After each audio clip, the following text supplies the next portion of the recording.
Doctor Arqueves Molina, ¿está en condiciones de comenzar el alegato? Trataré. Muy bien. Le pido que lo haga cerca del micrófono entonces, así podemos registrarlo bien. Gracias. No es fácil atender estas circunstancias, llevando un poco sobre las espaldas la salud del cliente y algunos avatares de este trámite. Tampoco sé si puedo cumplir uno de los pocos pedidos que me hizo. Fundamentalmente, él hizo hincapié en dos cuestiones, que no sé si me dará para llevarlo adelante aquí o en otra instancia. Él quiere expresamente el juicio político de la Corte Suprema de Justicia de la Nación por prevaricato, por haber permitido la intromisión del Poder Ejecutivo Nacional en función, violando el 1109 de la Constitución, sin reacción alguna del mismo, del Tribunal, Alto Tribunal, en las tres instancias en que estuvo.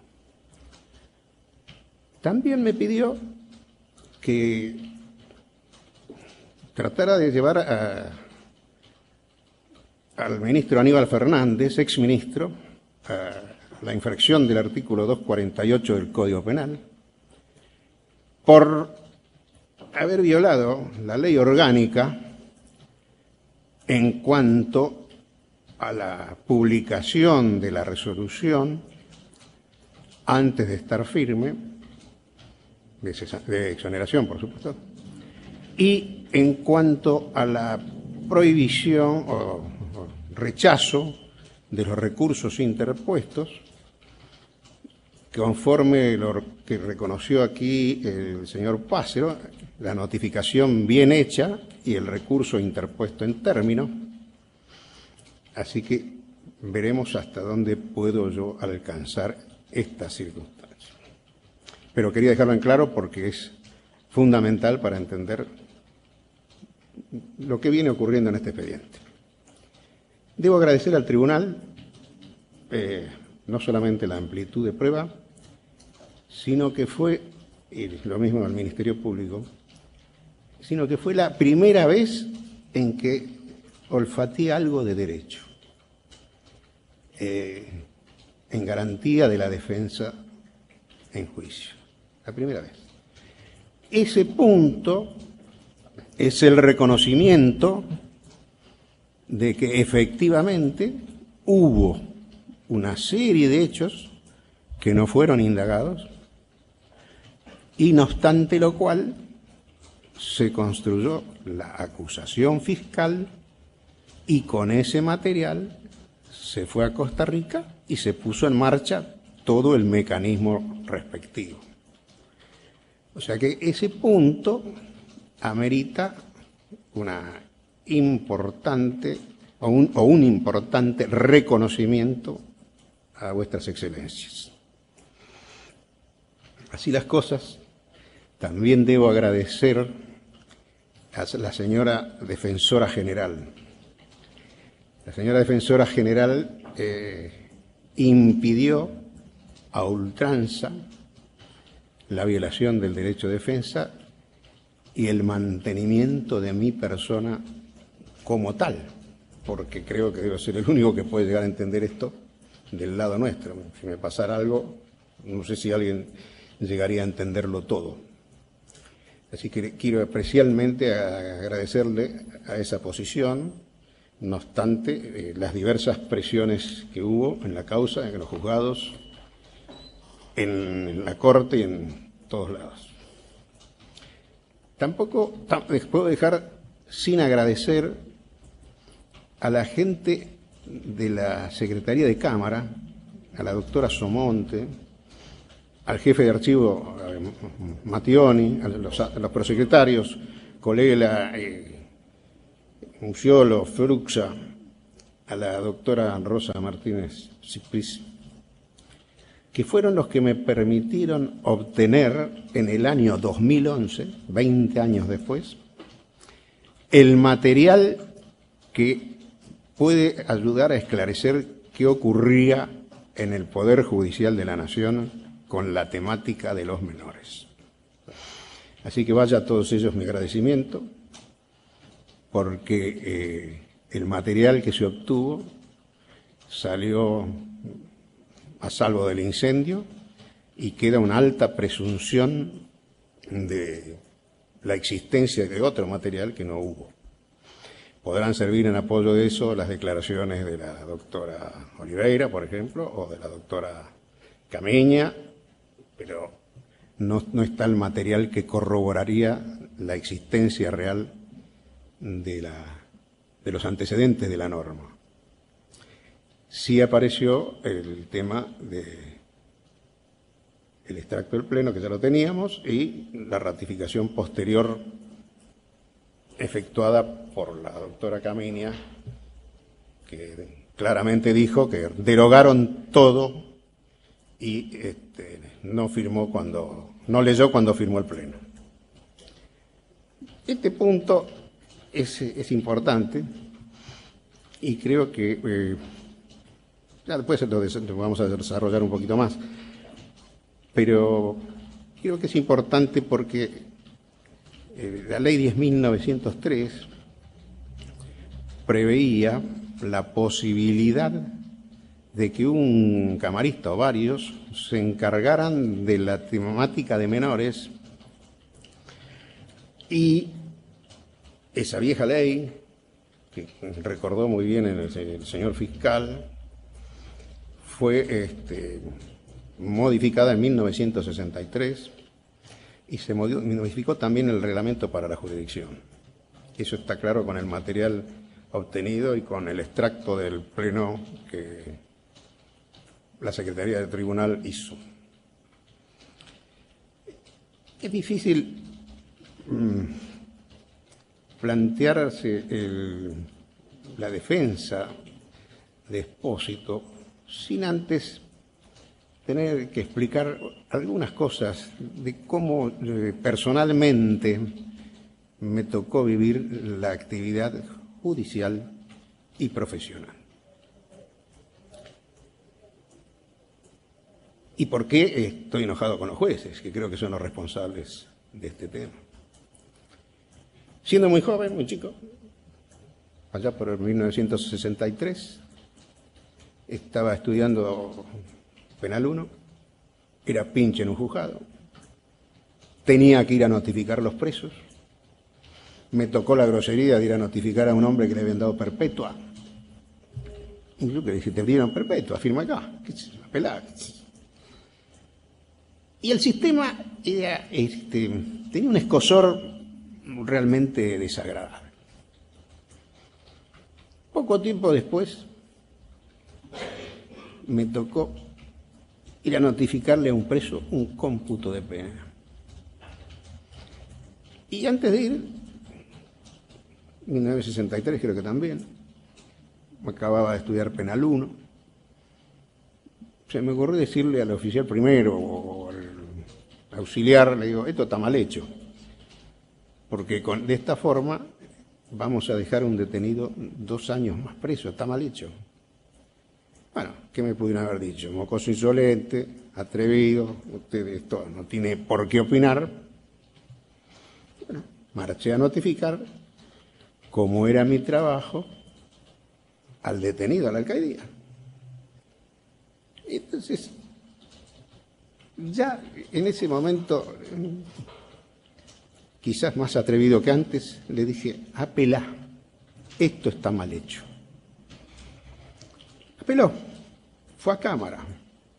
Entonces, me tomé el atrevimiento, violando las normas expresas de la conducta de un funcionario judicial, fui a ver al secretario de cámara, que integraba el equipo de fútbol juntamente con mi persona, y le dije, mira, de acuerdo a lo que estudié, si no me enseñaron mal, esto está mal hecho.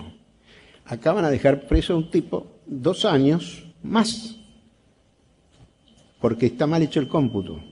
Son 2 causas, en una había estado detenido 2 años y en otra estaba excarcelado 2 años, tramitaban por juzgados separados, violando el artículo 58, y si los hubieran tramitado juntos, la detención hubiera sido cumplida. Y me dio la razón y revocaron el cómputo. Por supuesto que mis superiores no estuvieron muy agradecidos con la intervención y supieron que había sido por culpa mía. Tiempo después tuve una pequeña experiencia menor, es un juzgado de sentencia. De ahí decían que se habían robado la causa de Perón, la de Nelly Rivas. El juzgado R. El juez era, bueno, no vale la pena el nombre, pero tenía la novedosa actitud de firmar en un bar de Avenida de Mayo y Bernardo de Irigoyen. Y había que llevarle la firma a Bernardo de Irigoyen, cosa que era realmente desagradable. Y además, por su origen, también de donde venía, hacía el achicullo ese de coca y salivaba las paredes del despacho. O sea que era un tema complejo. El archivo de donde desapareció la causa era un escándalo, estaba todo mezclado. Los expedientes mal archivados, los efectos por cualquier lado. Bueno, el secretario hacía sentencias, como pasó al señor fiscal. El juez en Bernardo de Irigoyen tomando cerveza. ¿Qué hacíamos los escribientes y los pinches? Llegó un pedido de unificación de pena de la provincia y hubo que hacer actuaciones paralelas porque no se encontraba la causa en el archivo.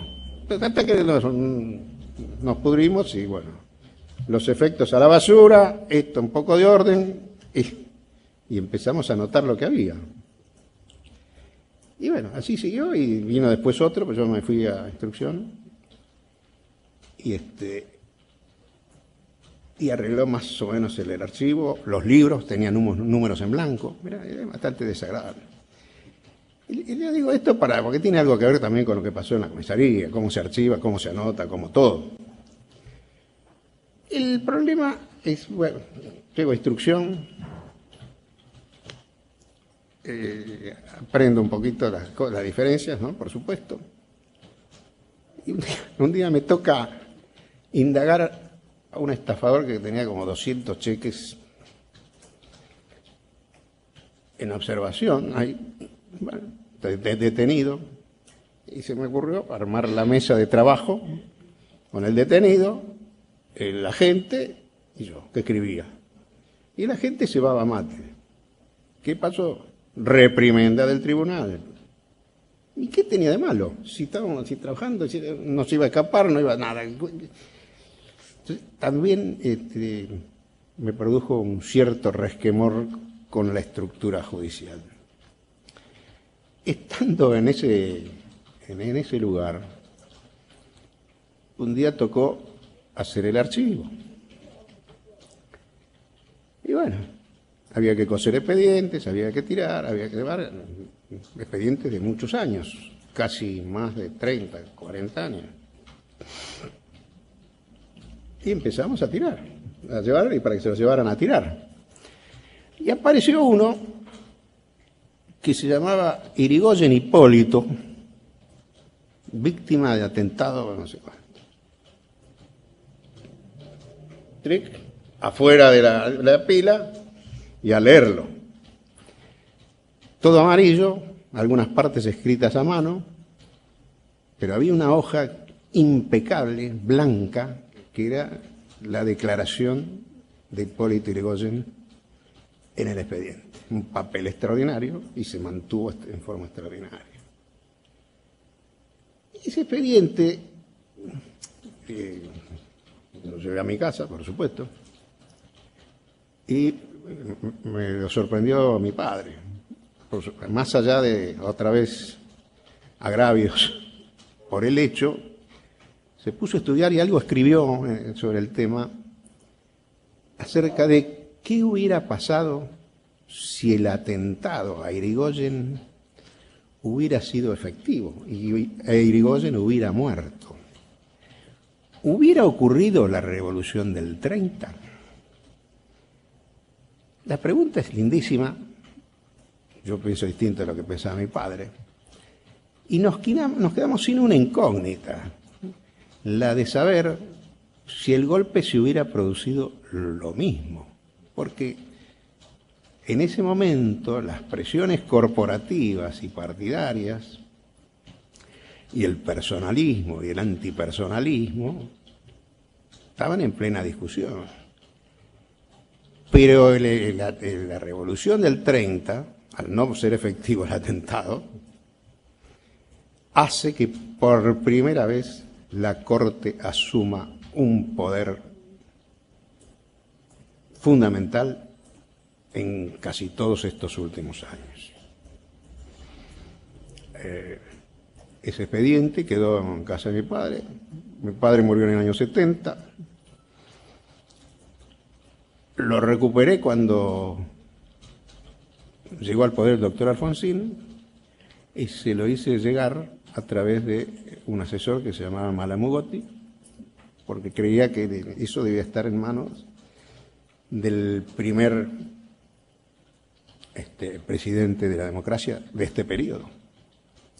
Si llegó a un lugar, no sé, pero salió definitivamente de mis manos, pero el tema de la Corte quedó en mi cabeza. Así como hoy lo planteé al inicio, el tema de la Corte es un tema dentro de la estructura de nuestra democracia. Me recibí, no me gustaba el Poder Judicial, fui a la profesión, llego a una repartición pública, era la Comisión Nacional de Valores que se acababa de crear. Estoy hablando de fines del año 70. La verdad, el primer problema que cayó en mis manos fue una hipótesis de administración fraudulenta donde una empresa controlada fraudulentamente hizo un aumento de capital y se independizó de su controlante. Primera reflexión, perdí 10 años con ladrones de gallina. El primer expediente de la realidad estaba ahí y sigue estando ahí. O sea, los pases que se producen en los ámbitos financieros son la clave de muchos de los problemas que hoy padecemos, sufrimos, soportamos y seguiremos soportándolos, porque pareciera que la estructura del mundo está hecha así. Era muy aburrido el trabajo en la forma en que estaba, así plasmado con la distribución de trabajo. Pero, como recién empezaba en la evolución, empieza a suceder un tema que era realmente interesante, lindo para ver, sigue pasando hoy. Iban los inspectores, contadores a una empresa, pedían los libros los tiene el contador, no están a disposición. Y así empezó a ocurrir que se acumulaban todas las inspecciones o controles y de imposible saneamiento. Por deformación de mi paso por la justicia, organicé, primero hice un borrador de un artículo de las normas que nos permitiera funcionar, que fue aprobado por el directorio, y después, me impuse como colaborador de los inspectores ingenieros o contadores que fueran a las empresas. Llegamos a las empresas, los libros los tiene el contador otra vez. Basta. Acta, máquina, track, acta. ¿Quieren firmar? No quieren firmar, acta. 1, 2, 3, 5, hasta que aparecían los abogados y empezaba a funcionar la cosa. Quiso el destino que una de esas inspecciones, con bastante conflicto, las hiciera en una empresa que se llamaba Berlingeri, que está en ese edificio de aluminio frente a la Plaza Congreso. por supuesto que los mismos problemas de las actas, de las inspecciones, hasta que aparecen los abogados. Pero en este caso aparece un abogado penalista, con lo cual el problema aparecía como un poquito más importante, porque si no, ¿para qué me traían un penalista? Seguimos con la rutina y todo mal, todo mal, todo mal, hasta que un día le pregunto al abogado civilista, hoy fallecido, si se querían quedar en el ámbito de la bolsa, porque si no se querían ir, ¿para qué íbamos a terminar un sumario para sancionarlos? Y yo digo, miren, ustedes por la escala de sanciones tienen una solución parecida a la del Código Penal, que se aplicaba supletoriamente. Paguen el máximo de la multa y váyanse. Por supuesto que el abogado civilista, que era una luz, se llamaba Miguel Tobías Padilla. La empresa Berlingeri tenía como contador a un señor hoy bastante conocido que se llama Mañeto. Y como conclusión de esa incidencia, donde por el pago de la multa y por irse de la bolsa, se libraron de alguna sanción administrativa de la imposibilidad de ser directores. Eso me llevó a que un día apareciera integrando el estudio Fontán Balestra. Y más o menos el mismo día que yo integraba el estudio Fontán Balestra, Mañeto entraba al Grupo Clarín. O sea que es 1972. Si ustedes leen la biografía no autorizada de José Ignacio López, si la encuentran porque la sacaron de circulación, van a ver que eso es así. Yo cuando compré el libro, lo primero que hice fue ver si estaba Berlingeri. Si estaba Berlingeri, era un libro en serio. Si no, era un libro en broma. Ahí estaba Berlingeri. Así que es un libro serio y se los recomiendo, porque tienen prácticamente todo lo que está ocurriendo hoy en el libro.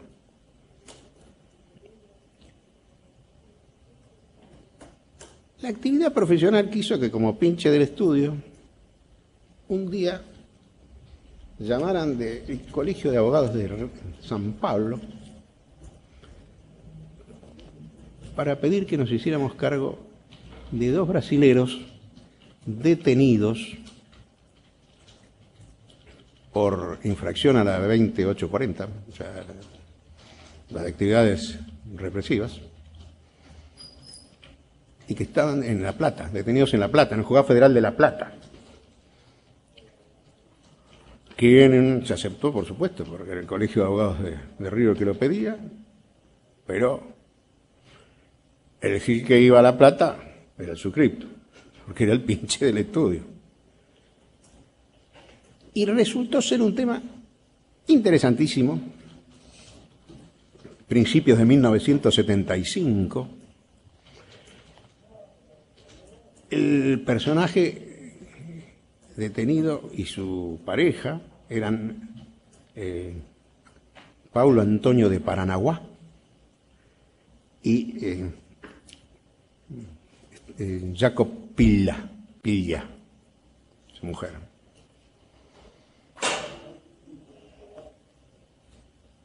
Los iba a visitar a La Plata y al juzgado, que resulta era una visita muy interesante por la calidad de los personajes. Pero además, aquí estaba la madre de Paranaguá, que era aparentemente de alguna importante alcurnia de Brasil, y era mujer de un diplomático brasilero acreditado en Kuwait. Entonces, los diálogos con la mujer, a medida que fue tomando confianza, eran muy interesantes. Muy interesantes. Un día, llego a la cárcel de Olmos, donde Olmos estaban las mujeres, el chico estaba en la 9 de La Plata, la unidad 9. Mis visitas a la cárcel eran fantásticas, me atendían muy bien, los guardias eran fenómenos, tomaba unos calditos bárbaros, o sea, todo lo que sea gastronómico a mí es importante. Y así venía la conversación hasta que se dicta el famoso decreto de Luder del 75, y lo que era un placer pasó a ser un tormento. Los árboles que rodeaban la cárcel desaparecieron por seguridad. El abogado tuvo que constituir, que era yo, por supuesto, tuve que constituirme en una dependencia militar de inteligencia de La Plata para poder legitimarme en la visita de mis clientes. La sopa se terminó, el régimen se endureció, y la madre, la señora de Paranaguá, se empezó a poner cada vez más nerviosa. Y utilizaba algunos términos que yo no entendía. No entendía en ese momento. Una vez hizo una observación algo parecida a una cámara compensadora de cheques, pero con los presos. Otro día hizo la tesis de la teoría de fuga. O sea que empezó a hablar del golpe de Estado abiertamente, tenía vinculaciones diplomáticas, concurrí acompañándola a la iglesia Stella Maris, al lado de la Marina, concurrí a ver al nuncio, y toda esta información preanunciaba la catástrofe que se venía y el terror que ella tenía por sus detenidos. Sale sobreseído el chico de La Plata y se ordena la libertad. No les puedo decir el susto que tenía yo, porque también estaba a disposición del Poder Ejecutivo Nacional. Y el miedo era que lo soltaran, porque había ocurrido en La Plata. Y era miedo, no era estar hablando aquí hoy. Era miedo. La Plata era muy pesada, estaba muy pesada. Los muertos ocurrían a diario, muertes. Bueno, no salió, quedó detenido a disposición del Poder Ejecutivo. Deviene el golpe militar. Y acá ocurren dos fenómenos que quiero recordar. Uno, el que el juez fue un cana, preso, perdón. Llamaba, creo que era Molteni. Estaba en la calle 47. El juez preso. Y los habeas corpus que nosotros habíamos presentado acá,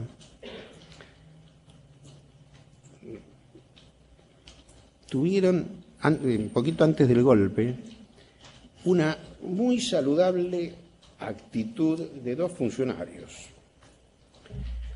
El fiscal que violó la orden de apelar y el juez que pidió el juicio político de Isabel Martínez de Perón.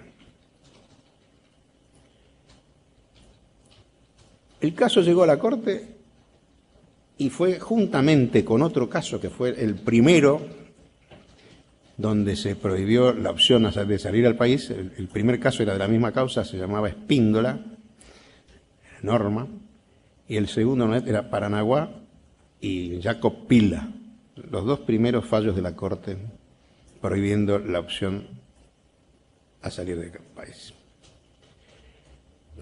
Pero lo que más me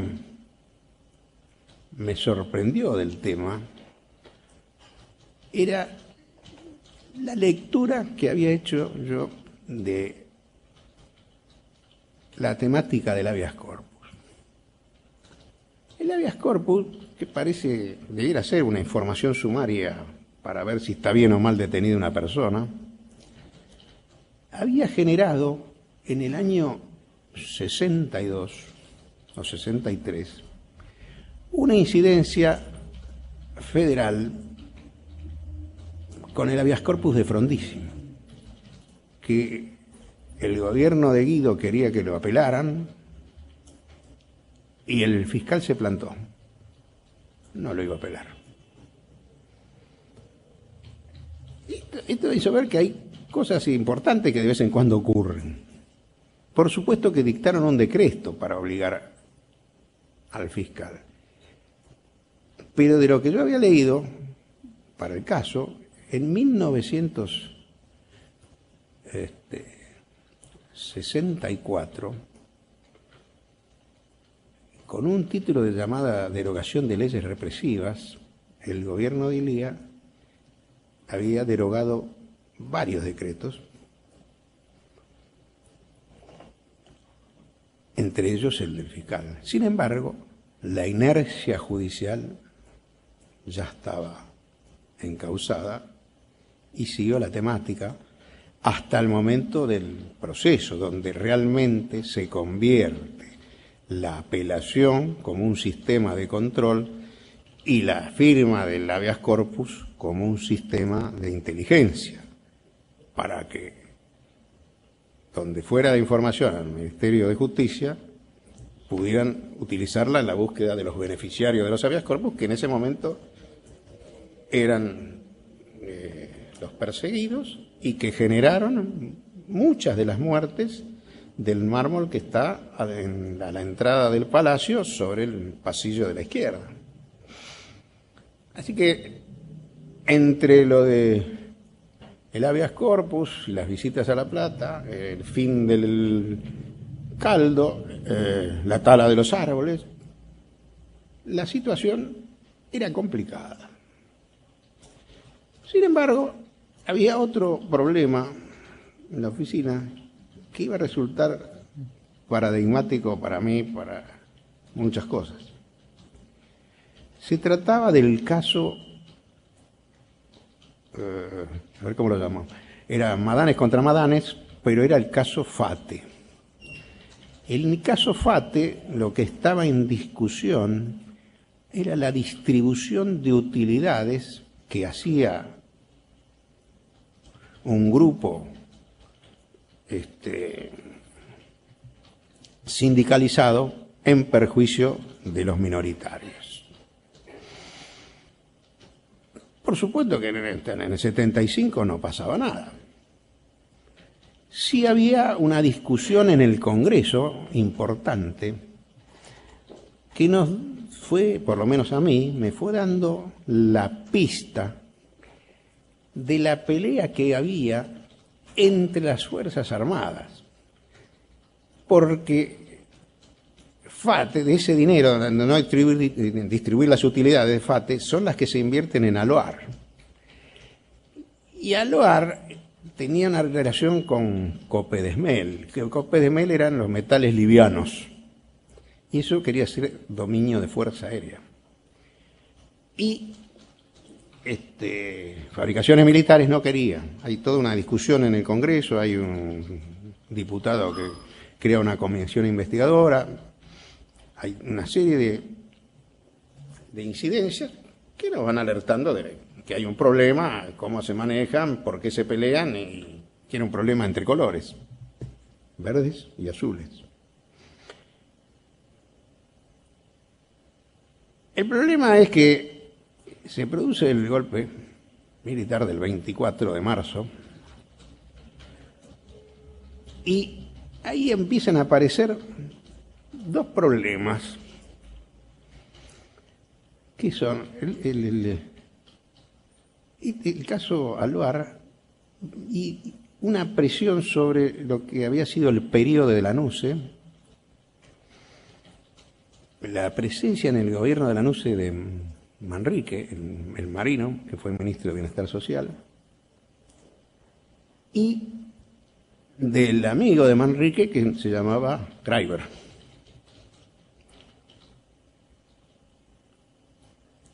Eso empieza a tensarse la situación, ¿no?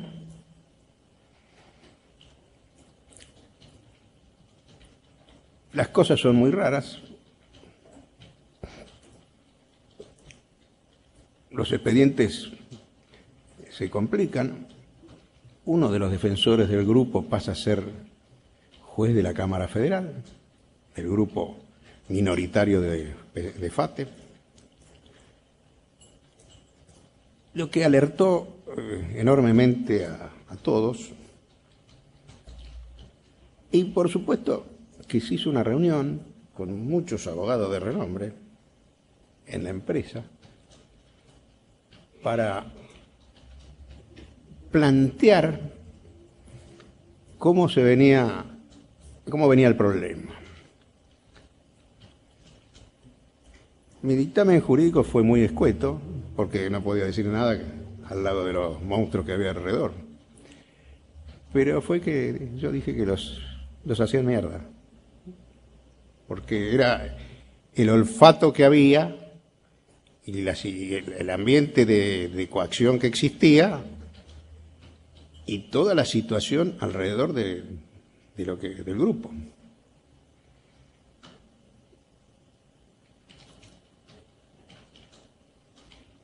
El día, no recuerdo exactamente, pero fue a principios del 77, es bajada de un avión la mujer de Manuel Madanes, Matilde Matraj de Madanes. Me encuentran como único abogado, a mí, de casualidad, un viernes a la noche, escribiendo alguna tontería de las que escribía. Y, bueno, se produce una reunión, se produce la reunión el día siguiente con el doctor Lynch, el marido de Marta Lynch.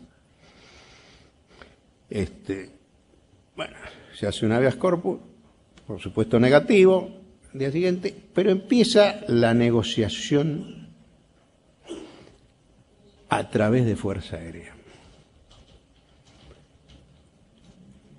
Matilde Menéndez había sido secuestrada del avión y llevada con el grupo Greiber Camps a La Plata.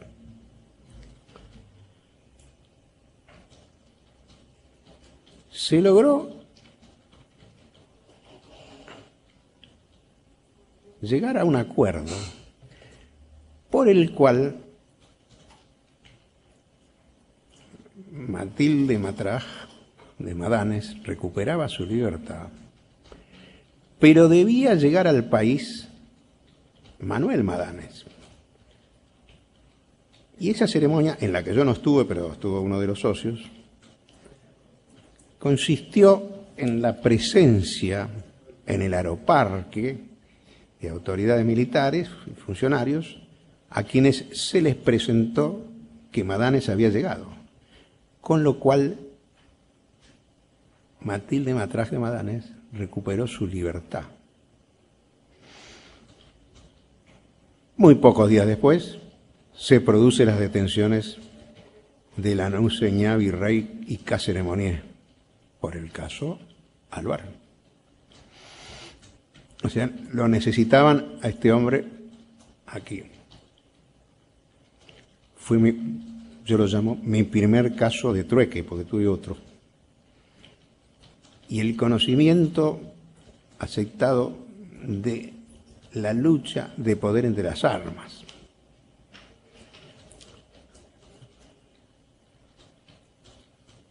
Estaban todos detenidos, menos Madanes. Lo ofrecimos al juzgado, porque no podía vivir de otra forma. Le tomaron declaración 236, segunda parte, y se fue. Con lo cual el tema se convirtió en mucho más complejo. Pero muchísimo más complejo, porque termina en la Cámara Federal con una revocatoria de las detenciones de Lanús, Eñavi, Rey, Cáceres Monier, un discurso excelente de Sebastián Soler, de Aguirre Barrio. Había un lindo lote de abogados importantes explicando el tema. Pero Madanes, el ex abogado y actual camarista, lo manda a investigar por negociaciones incompatibles con la función pública. Por supuesto que tampoco pasa nada y pasa el tiempo. Pasa el tiempo. Simultáneamente, un día, mi ex juez de instrucción y gran maestro y querido amigo,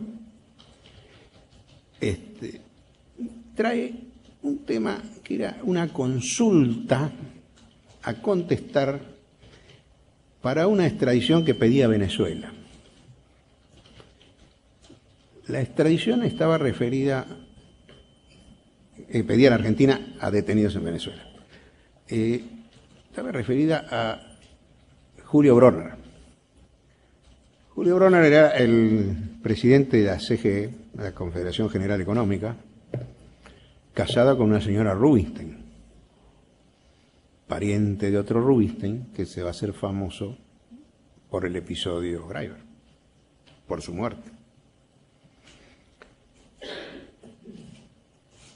Por supuesto que hice la consulta, nadie quería firmar, o sea que ¿cómo le diría? El temor o el ámbito de coacción que se vivía en determinados puntos era real y auténtico. Yo lo padecí en persona. Por supuesto que el máximo miedo fue cuando fui a identificarme a La Plata, pero existía. Después vino la defensa en CONAREPA, la Comisión Nacional de Responsabilidad Patrimonial, de los bienes de Bronner y su mujer. La primera vez que concurrí me encontré con gente de tribunales que trabajaba ahí, algunos jubilados y otros no. El segundo día ya estaba a las carcajadas. Y el tercer día me pusieron un centinela permanente de Infantería de Marina que me impedía reírme, con lo cual la coacción existía. Y siguió existiendo.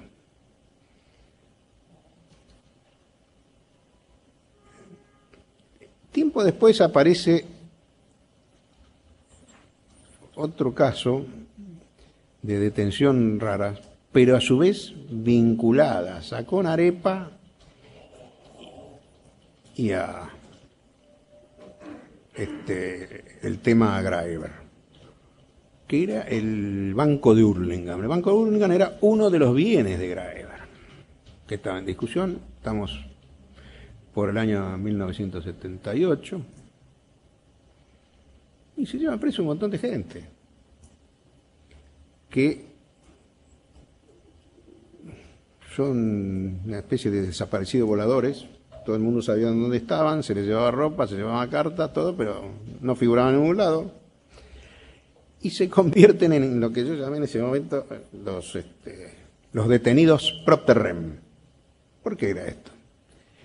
Porque estos detenidos estaban a disposición del primer cuerpo de ejército, y los míos, que estaban también detenidos acá en el primer cuerpo de ejército, eran oriundos del segundo cuerpo de ejército, que en ese momento estaba a cargo de Galtieri.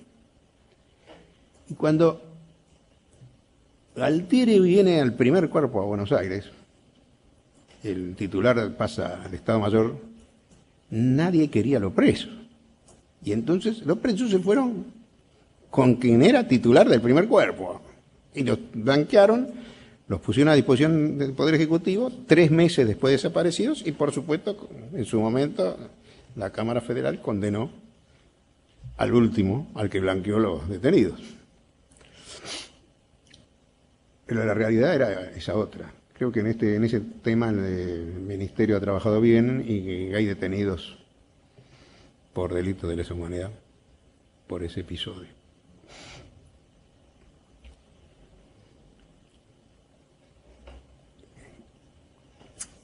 La relación ahí siempre con la justicia era bastante complicada. En el proceso fue complicada.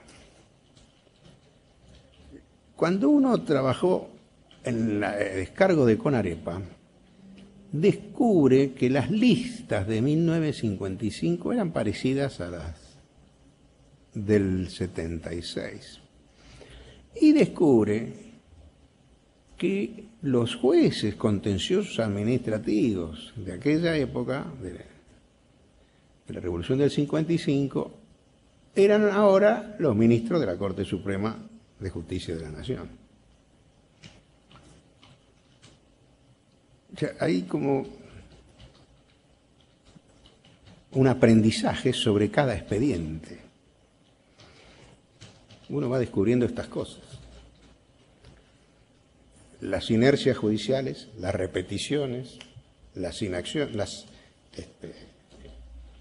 asignaciones de determinados cargos a determinadas personas. Va descubriendo la burocracia, va descubriendo los distraídos, porque me resulta difícil aceptar el periodo del proceso del 76 con la inercia de los jueces que quedaron. Algunos de ellos famosos que vino de otro lado, pero quedaron. Nadie podía hacerse el distraído de lo que ocurría. Es un menor el que me marca mal. Se llamaba Floreal Avellaneda. No sabemos si se equivocaron o qué, pero su cadáver apareció en Colonia, Uruguay. Floreal Avellaneda tenía 14 años.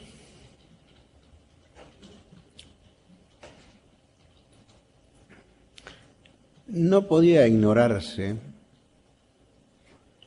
que las comisarías se decía que tenían un mostrador amplio dividido en dos. Uno era para los jueces y el otro era, la otra mitad era zona militar.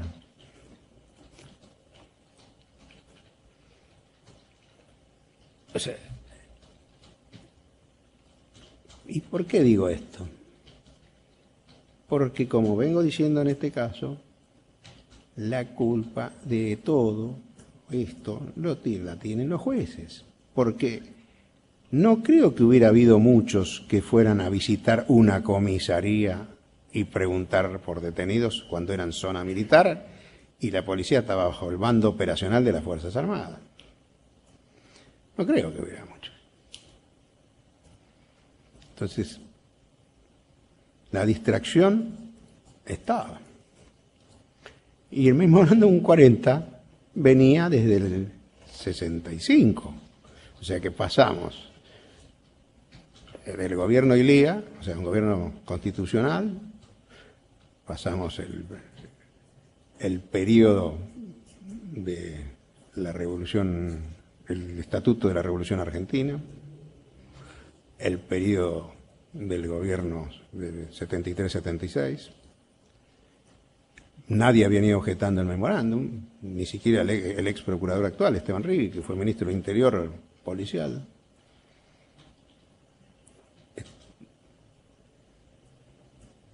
Llegamos al gobierno militar, sigue. Y advertimos que por algún motivo que ignoro, que va desde la comodidad hasta la complicidad o lo que fuere con la omisión, el famoso memorándum estaba.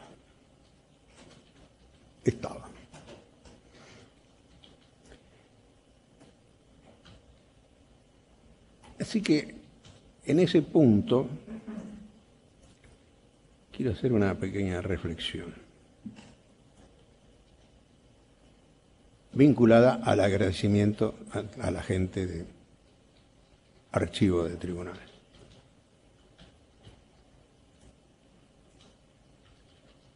Yo creo que conforme lo que apareciera y está certificado, la reforma de...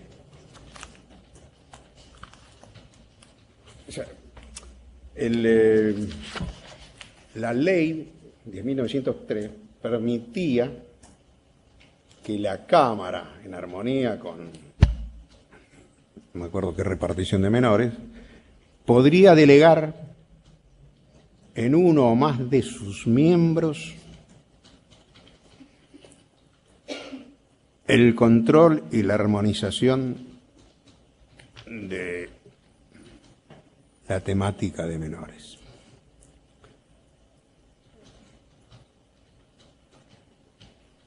El Pleno que aprueba la modificación al reglamento de la jurisdicción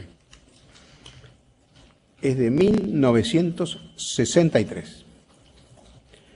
Y ahí, me aparece en la documentación que me consiguió la gente de archivos en el 2011, y ahí aparece todo el tema de menores y la designación de uno para que armonice con los jueces su relación con la policía y etc.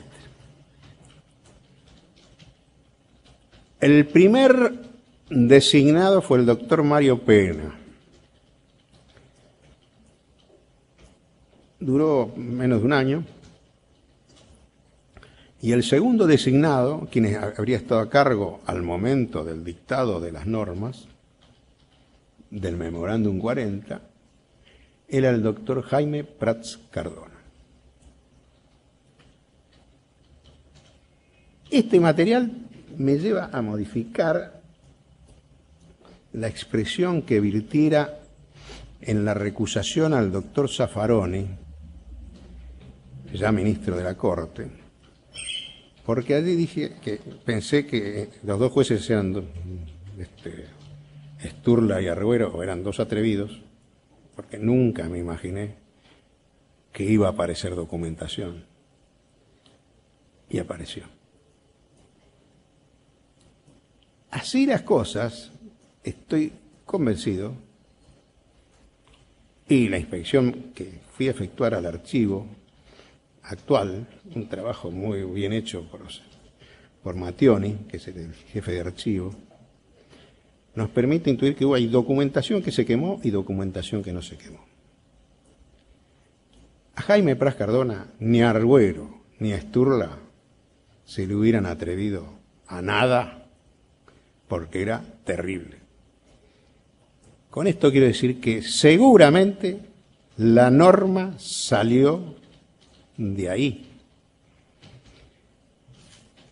Salió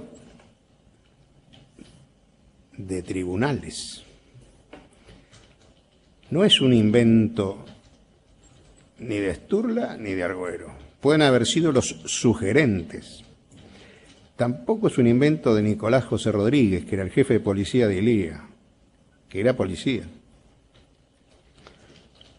quien acababa de dictar la ley 16648 de derogación de las leyes represivas, que mencioné referida a la habeas corpus. Así que, si no está, es porque se quemó. Todo lo que es pleno está. Todo lo que son comisiones se quemó porque se quemó mucho del archivo de tribunales. Así que no tenemos por qué dudar de que existía. Existía la instrucción reglamentaria de la ley emanada del juez designado por la Cámara para esa función. Lo sucede a Prats Cardona, según la información obtenida,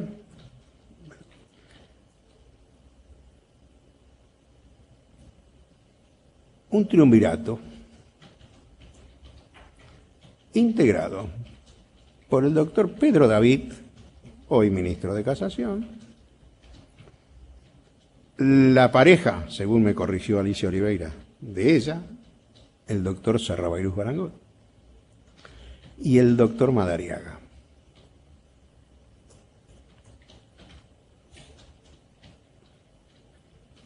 Y así sucesivamente hubo siempre jueces encargados de la temática de menores desde 1963.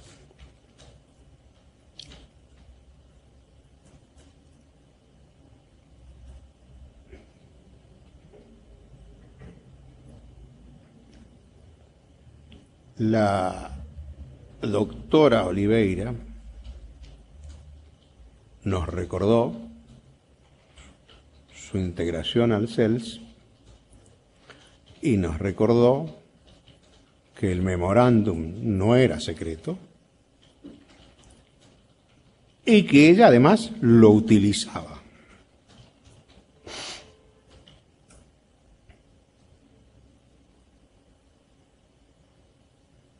Este punto nos lleva necesariamente a recordar qué escribieron Elbert y Camiña en las resoluciones en las que dieron término originariamente en esta causa.